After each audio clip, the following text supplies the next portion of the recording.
Alright, so this program is going to cover the carpet calculator. So I demonstrate two different programs in this for Chapter 6, because I'll do this one and I'll do the cash register, and then you guys will be responsible for the parking ticket and the car instrument simulator. And the reason I'm doing this is just because it's demonstrating something that we've never done before with passing objects as their parameters, and having multiple classes and how those classes interact with each other. It's kind of weird when you first start this. So I like this program. This is from the book, but I don't believe this UML is complete. The room dimensions class right here. So I've been writing UML models for you guys, an intro to program, to kind of think about how the classes work, and then you can program from UML. But the UML here is missing in the room dimensions. It's missing a get length and a get width method, and I'll show you. If we just program it like this, it definitely won't work because, well, I'll just show you when we start coding, okay?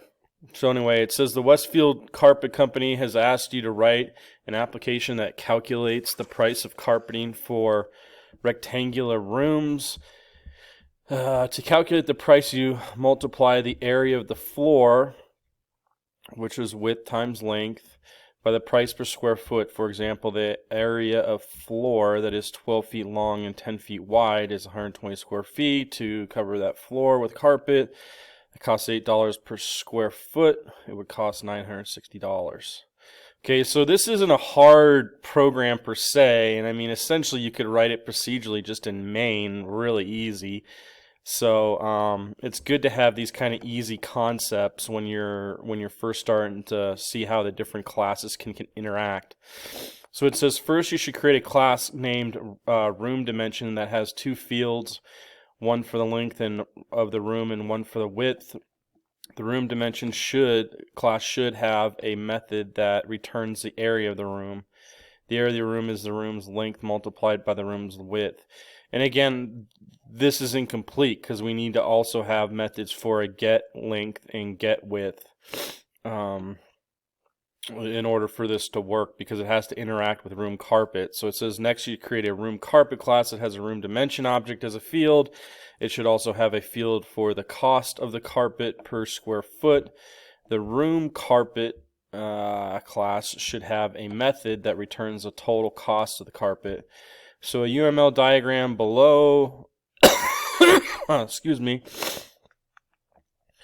UML diagram showing possible class designs and depicting the relationships between the classes. Once you have written these classes, use them in an application that asks the user to enter the dimensions of a room and the price per square foot of the desired carpeting. The application to display the total cost of the carpet. Okay, so let's do this.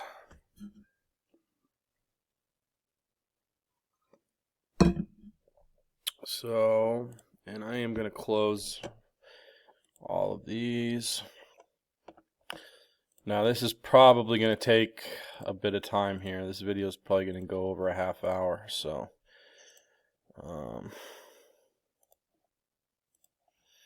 alright, so file, new project.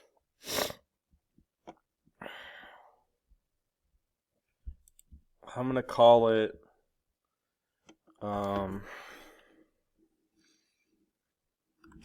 carpet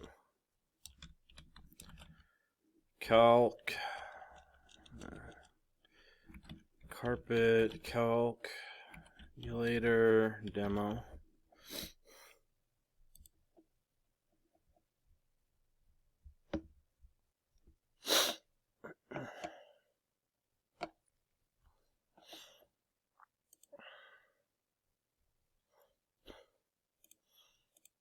And then, what are they called?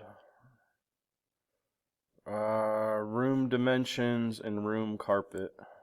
Alright, so right click, new Java class, we'll call it room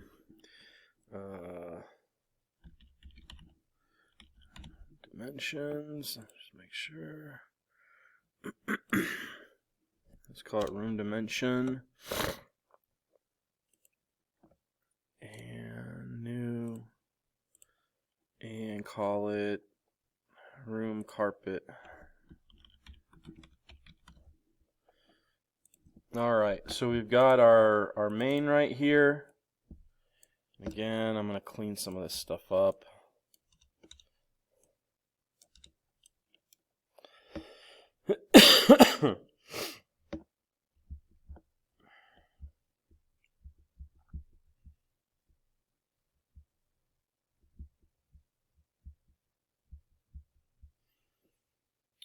Alright, so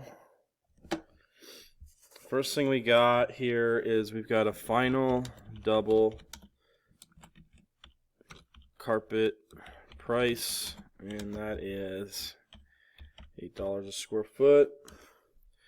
Then we'll have a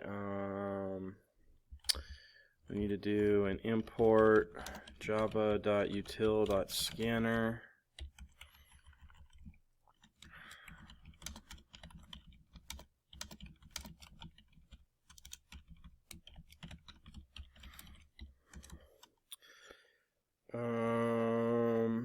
So system.out.println, we got to ask for the length. Please enter the length. We'll make that a double.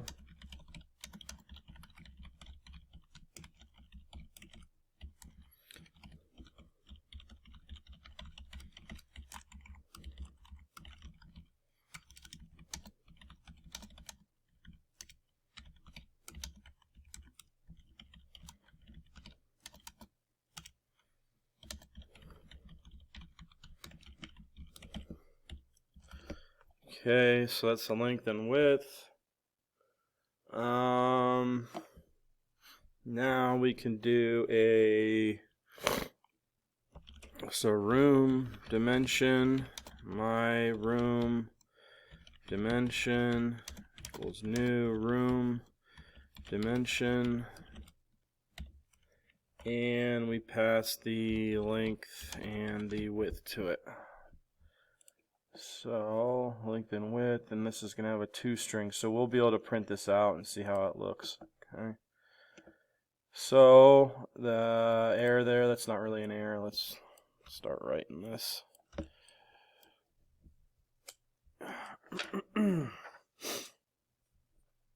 So we'd have a public room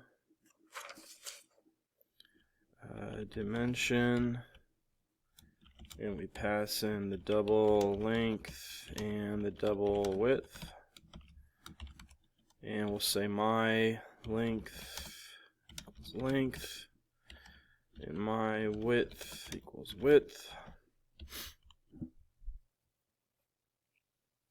Okay, so I need double my length and my width.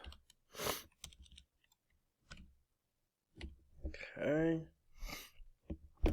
so right here it says get total cost. Now I told you need to have a get length and get width, but I'm not going to show you why until I start creating the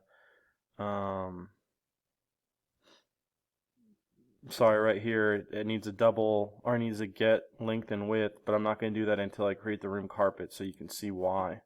So for room carpet I need get area and the 2-string. So get area is going to just, the room dimension class should have a method that returns the area of the room. So public double get area, and so area would just return the length, sorry, my length times my width, And toStrings, just a string representation of your class. So you can say public string toString. And let's say we've got a string str, and that's equal to, we could do length plus length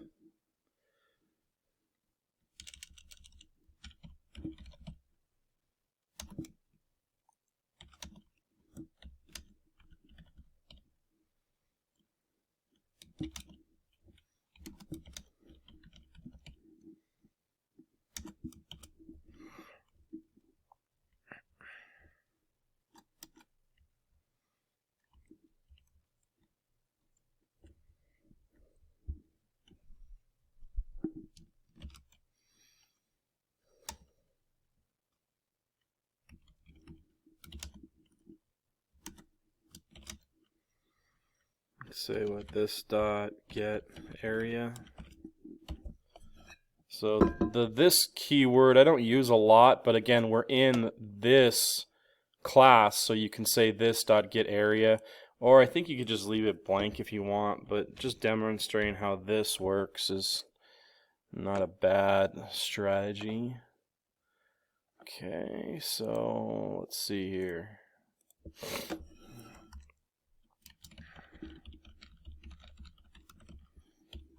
And let's just print my room dimension so we can see if it works. What's wrong with this? Let's say missing return. Oh yeah, duh. So we need to return str. Okay. Should be simple enough. I'll enter 5 times 5. Or 5 for length and width, and it should be length 5, width 5, area 25. Okay, no problem. Looks good. All right. So let's go to this room carpet, and I'll show you where we're going to have to come back here because it's just not going to make sense. So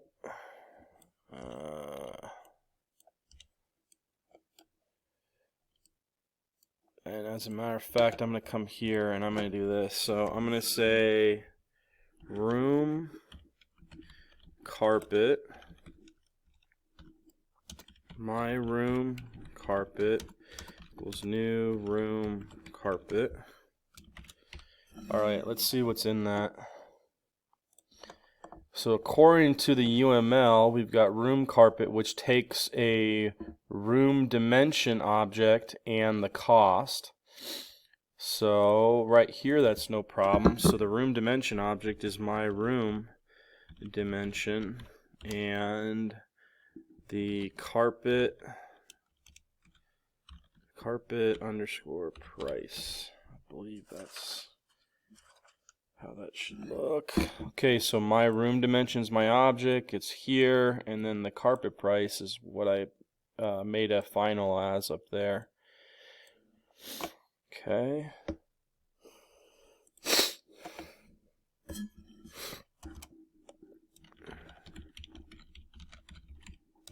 We'll also have a toString for this. So I'll just print the object right there. And so this is done, but we've got an error, so I need to go in. It's not really an error yet, so let's go in here. So public room carpet is going to take a room dimension object, and we'll just call it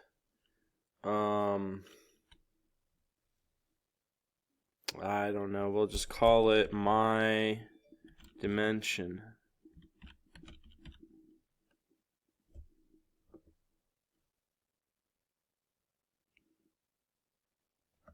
Okay.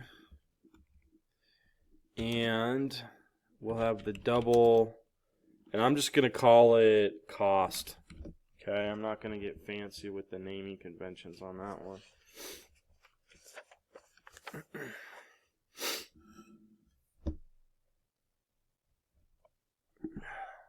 Alright, so we'll have a room.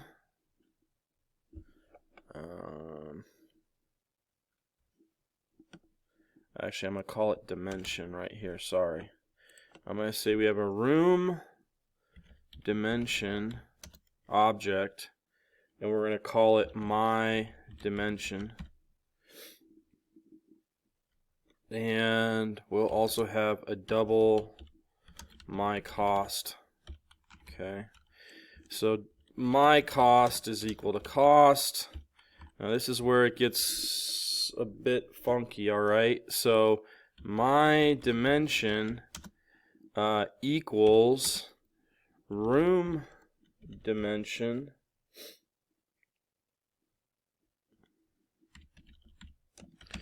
but remember, we've got to get the length and height here, right? Isn't that what, right here we have a length and our length and a width here. So a length and a width. So when we're creating an object called my dimension from the room dimension class, how do we get the length and the width? Okay, well, we've got our object that we pass in, and the big problem is it doesn't get the length and width. So this is where I don't like, and this is why I'm demonstrating this one, because I don't like the UML model that they used.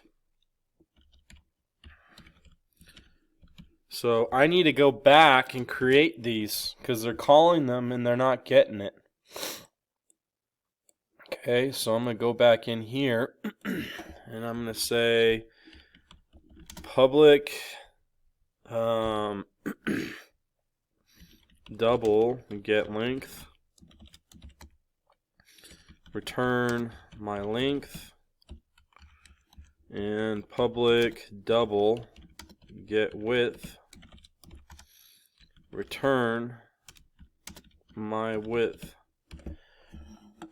Without that, that should get those now. And I spelled that wrong. Room dimension. What's wrong with this?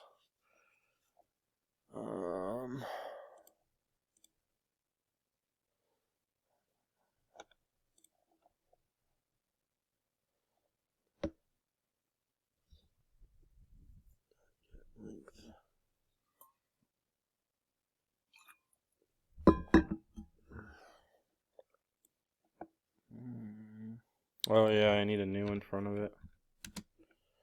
Always remember put a new in front of it because it tells it it's you're creating an object. Okay, so I put the new in front of it. It creates my dimensions, but now I can get the length and get the height from the room dimensions class. And this is why, again, like I go back here and I'm like, what were they thinking? Like, if you don't have a get length and get width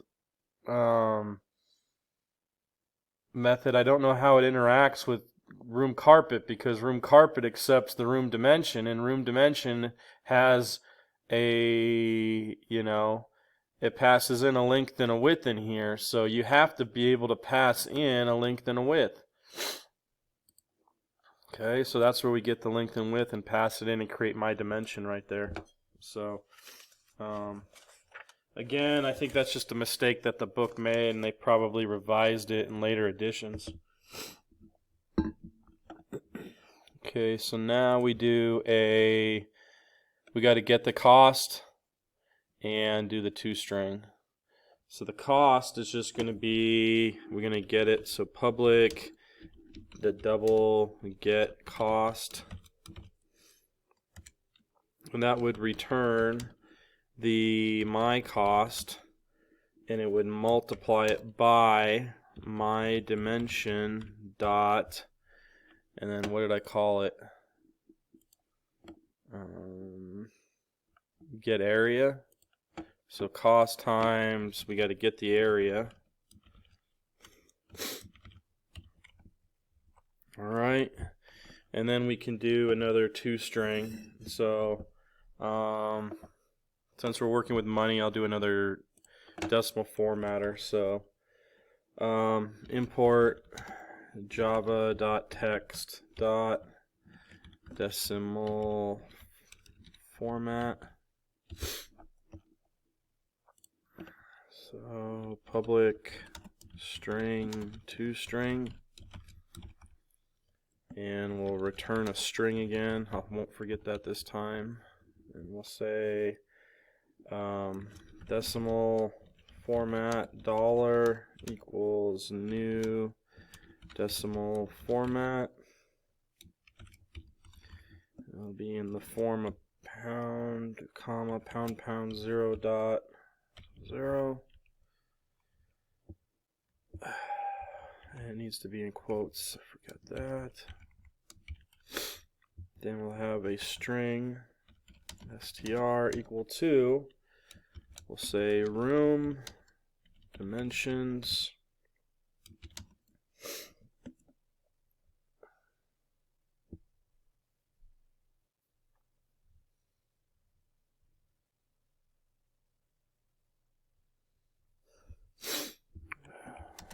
plus and I'm going to do a -n in here, and then we'll do my dimensions